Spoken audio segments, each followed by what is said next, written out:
What's up, movie fans? Guys, so Indiana Jones and the Dial of Destiny recently came out. This is the 5th and supposedly final installment in the Indiana Jones franchise, and so today I am going to be talking about this movie. So I'm going to tell you everything I liked about it, everything I disliked, and then my final score. As always, just for context on my thoughts on the Indiana Jones franchise, I'm a fan of the Indiana Jones franchise. I'm not like a huge fan of it. I've seen all 4 of the movies. I like the first 3 a lot. The 4th one, Kingdom of the Crystal Skull, I have significant problems with, but even with that movie, I don't hate it as much as other people. I think that movie even has some qualities that I defend about it. So yeah, I'm a fan of this franchise, so I was excited to see this movie. So starting with the things that I liked about Dial of Destiny, first off, I think that this movie manages to capture the same kind of feel that the first 3 and 4 Indiana Jones movies kind of have to them. This movie feels like this classic fun adventure movie. It has like all the same tropes that all of the other movies have. It has a very similar plot where it's like Indy is trying to get this magical ancient artifact, and there's all of these different factions that are competing with him for it. It has a lot of really fun action sequences. There's a lot of fun mystery behind this artifact and its power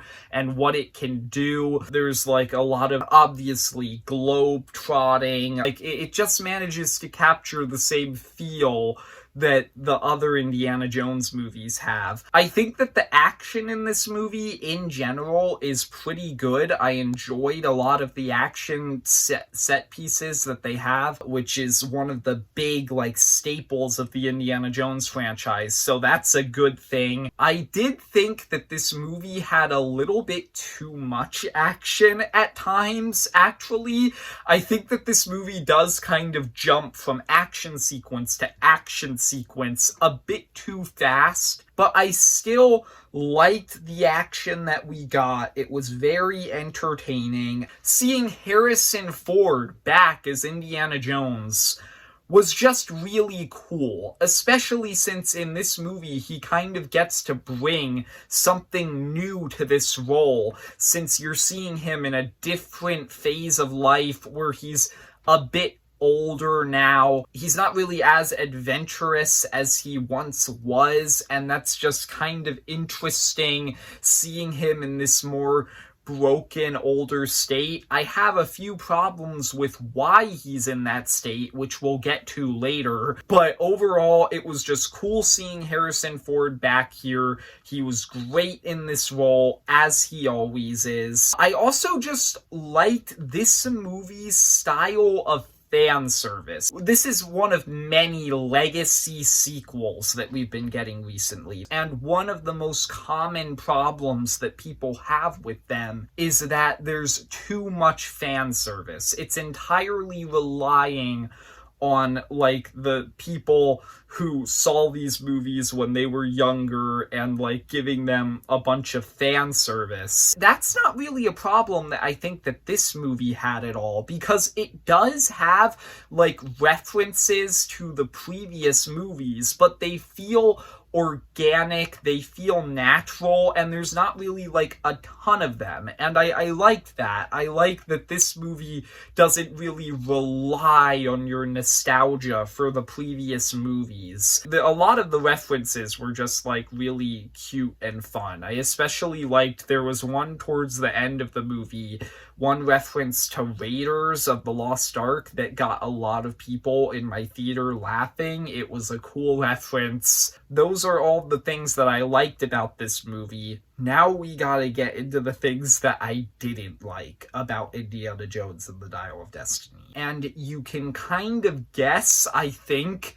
based on how quickly I'm getting into this, based on how much time is left, what my thoughts on this movie were. For one thing, like I said earlier, this is one of many legacy sequels that we have been getting recently. Another common problem that's been coming up against legacy sequels is that they feel unnecessary. I've never really had a problem with most of these sequels because, like, yeah, most of them feel unnecessary. Most of them feel like cash grabs. But they're not like cash grabs that are ruining the franchise in any way. They're not like taking something that you once loved and like destroying it, although some people would argue that the Star Wars sequels did that, which I disagree with. Most of these sequels, like, I don't think that it's really like a big problem that they're being made. Kingdom of the Crystal Skull, that movie has a lot of problems, but one thing that I can confidently say about that movie is that it gives Indiana Jones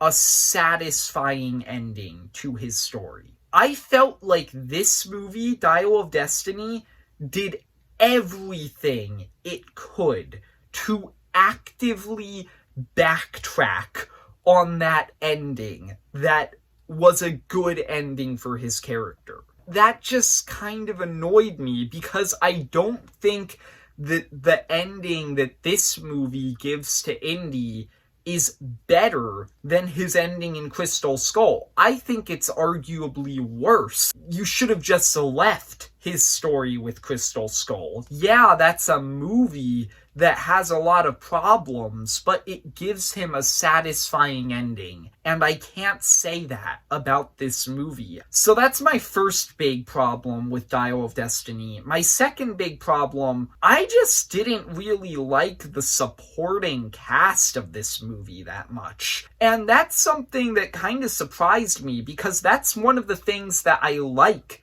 about most Indiana Jones movies, that every movie kind of has its own unique supporting cast. There are characters who obviously recur throughout multiple movies, but for the most part, Indy is with a different group of people in every movie, and each group is unique, and they each have their own personalities that bounce off of Indy in different ways, and that makes each of these movies kind of unique and fun. This movie's supporting cast, I didn't really like. I wasn't really a fan of Phoebe Waller-Bridge. I wasn't really a fan of her character, Indy's goddaughter, that much. I didn't think that their dynamic was that believable, and I also just found her to be a bit of an unlikable character. I also didn't really like her sidekick character in this movie who's like a kid. I thought that he was also kind of unlikable in the same ways that she was. Indy also has like some friends throughout this movie that kind of show up and help for a few minutes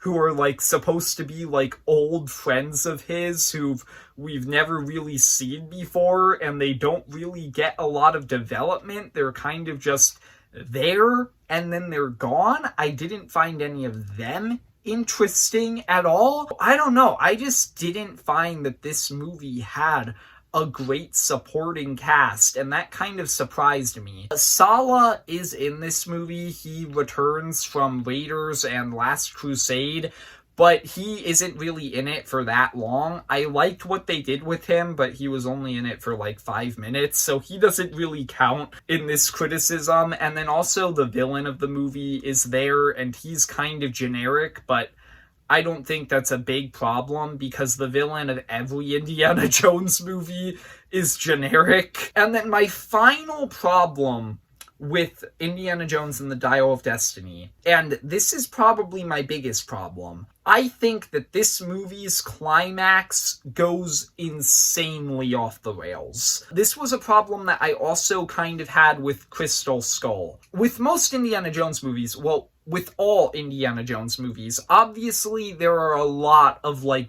big supernatural strange elements where he's chasing these magical artifacts and all of that. But I kind of feel like the original trilogy uses those magical artifacts and their power in a way that works. Like, they don't go overboard with it. They kind of use it in like this small way towards the end of the movie that works for the story, and it doesn't go overboard. I think that both Crystal Skull and this movie go way overboard with how the magical artifact is used, because with Crystal Skull, you have the aliens or interdimensional being thing, you have this CGI alien, you have this CGI UFO, and it all just kind of is silly, and it takes you out of the movie with how ridiculous it is. This movie had something similar. I don't know if it's as bad, but I didn't really like how insanely overboard this movie went with these supernatural elements. And there's also something towards the end of the movie that kind of ties into this complaint, where it seems like they're going to take a big risk with the story that would have been kind of interesting, and then they backtrack on it in the last minute, and it's kind of just weird. Like, I can't really go into what I mean by that without, like, spoiling the movie, so I'm not really going to go into it further, but it was just weird to me, that element. You'll know what I'm talking about when you see the movie. So overall, Indiana Jones and the Dial of Destiny, I didn't like this movie that much. I thought that it had some good elements, but I thought that this movie had a lot of problems. Felt like this movie backtracked on this nice ending that I thought that Indy got in Crystal Skull. I didn't like the supporting cast. I didn't like the climax. So yeah, I had a lot of problems with this movie. For now, I'm gonna give this movie a 5 out of 10. That score honestly could go down with more thought and a rewatch. I didn't like this movie that much, so yeah, there you go. Those were my thoughts on Indiana Jones and the Dial of Destiny. I hope you enjoyed. If you did, leave a like and subscribe. Comment down below what you thought of this movie if you've seen it, and see ya, movie fans.